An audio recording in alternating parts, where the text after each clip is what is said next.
Welcome to the students. Today we are discuss about 5 marks question, very important 5 marks question in economics, junior economics. ఇక్కడ మనకి MEC మరియు CEC exam public exam intermediate public exam రాస్తున్నటువంటి విద్యార్థులకి section ఏ అయినా section C అయినా సులభంగా attempt చేయగలుగుతారు. ఎక్కడన్నా మనకి ఇబ్బంది కలిగించే సెక్షన్ ఏది క్వశ్చన్ పేపర్లో అంటే బి సెక్షన్ 5 మార్క్స్ క్వశ్చన్స్ కొద్దిగా టాప్ 90 అబోవ్ వచ్చే స్టూడెంట్స్ కూడా 1 or 2 క్వశ్చన్స్ ఇబ్బంది కలిగించే ఇటుగా వచ్చేటువంటి అవకాశం ఈ సెక్షన్ బిలో ఉంటుంది. మనకి ఏ క్వశ్చన్లు చదువుకుంటే మనం రాయగలగచ్చు.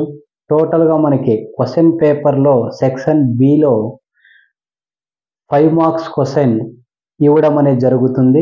టోటల్ 12 క్వశ్చన్స్ ఇవ్వడం జరుగుతుంది. ఆ 12 క్వశ్చన్స్లో మనం అటెంప్ట్ చేయాల్సింది 8 క్వశ్చన్స్ కాబట్టి 8 5 40 మార్క్స్.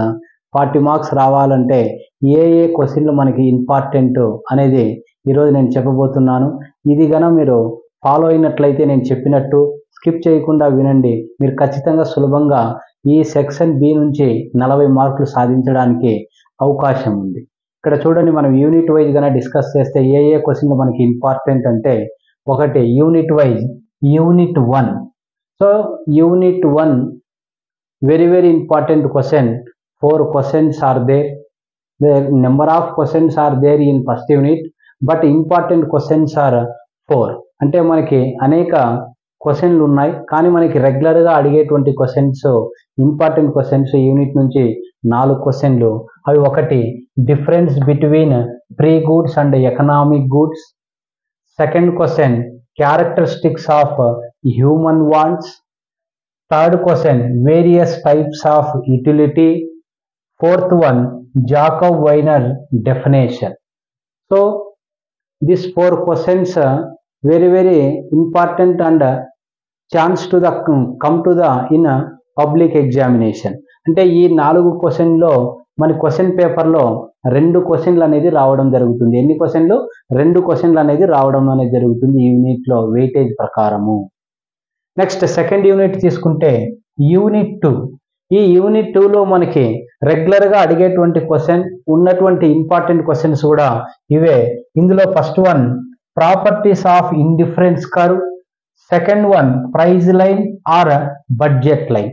రెగ్యులర్గా ఈ క్వశ్చన్ అనేది అడగడం అనేది జరుగుతుంది. ఈ 2 క్వశ్చన్లు. ఈ 2 క్వశ్చన్లు లేనప్పుడు ఒక్కొక్కసారి కార్డినల్ యూటిలిటీ ఆర్డినల్ యూటిలిటీ అని అడుగుతారు.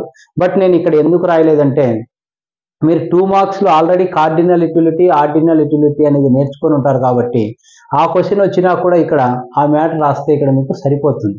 బట్ 2 మార్క్స్ ఇక్కడ 2 క్వశ్చన్స్ అనేది మనకి రెగ్యులర్గా ఈ యూనిట్ నుంచి రావడం జరుగుతుంది. Next unit 3. యూనిట్ 3లో తీసుకుంటే మనకి first question what are the factors that determine demand.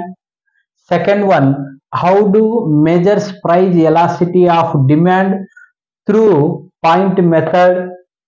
Third question explain the exception of the law of demand. Fourth one why a demand curve has a negative slope. ఈ 4 questions అంటే ఈ 4 questions కన్నా మీరు నేర్చుకోగలిగినట్లయితే ఈ unit నుంచి 2 questions అనేది రావడం అనేది జరుగుతుంది. మనకి ఈ 4 నేర్చుకుంటే 2 క్వశ్చన్స్ పబ్లిక్లో మనం ఖచ్చితంగా అటెంప్ట్ చేయడానికి అవకాశం ఉంటుంది.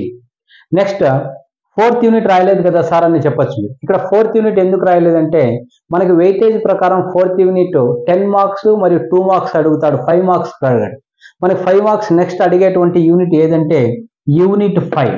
So unit 5 2 questions are important. First one what are the main features of monopoly.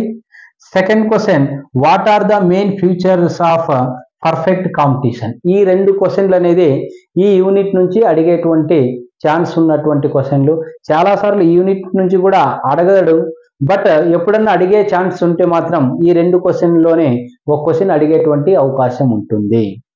Next unit 6 కనుక అబ్జర్వ్ చేసినట్లయితే మనకి యూనిట్ 6లో 3 questions important. First one what are the factors that determine factor prices. Second one, explain the concept of quasi rent. Third one, explain the concept of scarcity rent.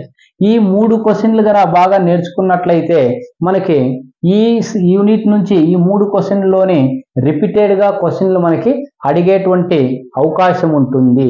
ఈ 3 క్వశ్చన్ల నుంచి unit నుంచి మనకి 2 questions అడిగేటువంటి chance ఉంటుంది. అంటే ఈ 3 ఉన్న important, మనకి ఈ 3 నేర్చుకుంటే సరిపోతుంది యూనిట్ నుంచి మీరు. Next unit 7. యూనిట్ 7లో ఇంపార్టెంట్ తీసుకుంటే what are the factor that determine national income. Next second question, what is national income at factor cost. ఈ 2 క్వశ్చన్లు నేర్చుకుంటే ఈ రెండిట్లో ఒకటి వస్తుంది. First one, what are the factor that determine national income. Second one, what is national income at factor cost. ఈ 2 మనకి రిపీటెడ్గా అడుగుతుంటాడు ఈ యూనిట్లో. ఈ 2 క్వశ్చన్లు నేర్చుకోవాలి. నెక్స్ట్ యూనిట్ 8 గన తీసుకున్నట్లయితే యూనిట్ 8లో మనకి 2 క్వశ్చన్లు అవకాశం ఉంటుంది. ఫస్ట్ వన్ తీసుకుంటే supply create it is own demand, comment on the statement. Second question, what are the sources of public revenue. Third question, list out various items of public expenditure. So this 3 questions important in 8th unit. ఈ 8th యూనిట్లో ఈ 3 క్వశ్చన్లు మనకి రెగ్యులర్గా ఎక్కువ guessing important క్వశ్చన్లుగా చెప్తాము. Next unit 9. Unit 9లో రెగ్యులర్గా అడిగేటువంటి క్వశ్చన్లు ఏమంటే state the objectives of RBI, లేదా దీన్ని సెంట్రల్ బ్యాంక్ ఆఫ్ ఇండియా అని కూడా క్వశ్చన్ అడగడం అనేది జరుగుతుంది. Second question, state the types of inflation. Third one, measures for control of inflation. So 9th unit నుంచి ఈ 3 క్వశ్చన్లు అనేది మనకి ఇంపార్టెంట్ అనేది చెప్పడం జరుగుతుంది. ఇంకా లాస్ట్ యూనిట్, యూనిట్ 10. యూనిట్ 10లో 2 క్వశ్చన్లు ఉంటాయి. ఆ రెండిట్లో ఒకటి మనకి కన్ఫామ్గా రావడం అనేది జరుగుతుంది. ఫస్ట్ క్వశ్చన్ తీసుకుంటే what is the relationship between economics and statistics. And second question, explain the importance of statistics. అంటే ఇది మనకి unit wise important questions, 5 marks question.